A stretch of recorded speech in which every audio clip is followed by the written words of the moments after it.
گفتن که سیناریا жизни то ранги ҳам одамое ки айраҳ биромадаган ранги ҳавае. این دختر 20 ساله ساکن شهر دوشنبه شکایت دارد که در وزارت کارهای داخلی تاجیکستان او را به گمان فاحشگی بازپرسی نموده مورد لطکوب قرار دادند. رادیو آزادی به دلیل اخلاقی از گفتن نام دختر خودداری میکند. забирзода ҷамол фарёд мекунад баъд нисбати ман тӯҳматҳо мекунад.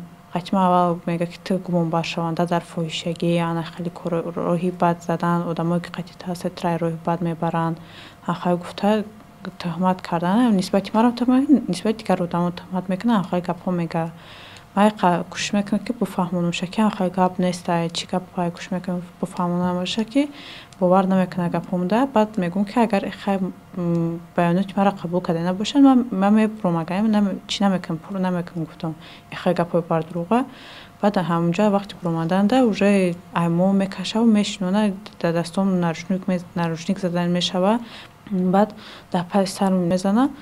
мегӯяд баъд аз надодани баёнот дар бораи робитааш бо дигарон ӯро дар пушти сараш заданд ва муносибати дағалона карданд. ба гуфтаи ҳамсӯҳбати мо ҳодиса 12 декабри соли 2024 дар бинои вазорати корҳои дохилӣ сурат гирифта натиҷаи ташхиси тиббию додгоҳиро дар бораи осеб диданаш дар даст дорад. дар ин санад навишта шудааст ки ҷароҳатҳо аз он шаҳодат медиҳад ки он аз таъсири ҷисмҳои сахту кунд мумкин аст дар санаи 12 декабр бардошта шудаанд. мара одаме ки намехостум ҳавайда шавҳар додаем будам. این ماجرا بعد آن سر زد که این دختر از خانه پدر برآمده مدت جدا از اهل خانواده زندگی میکرده است. میگوید اگر خانه پدر را ترک نمیکرد او را مجبور به مرد خانه‌دار میکردند.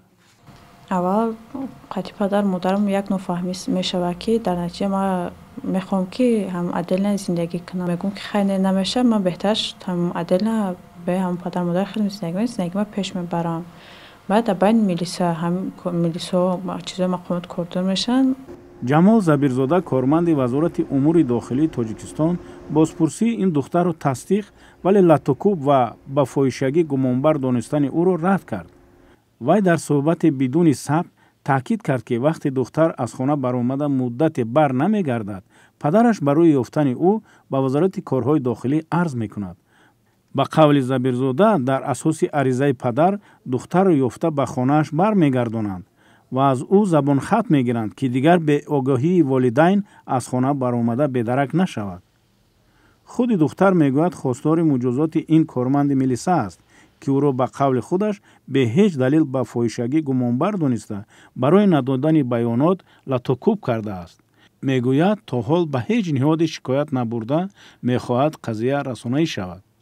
به نظر حقوقشناس دلیر قربانوف پرسش شهروندان مثل این دختر نوبسته از آن که به کدام جرم گمانبرند باید در دایره قانون صورت گیرد. مجبور کردن برای نوشتن بیانات خود اقراری و مجبور کردن برای امضا کردن بیانات از جانب کارمند مقامات کارهای داخلی آماده شده نیز عملی بر اعلی غیرقانونی می باشد.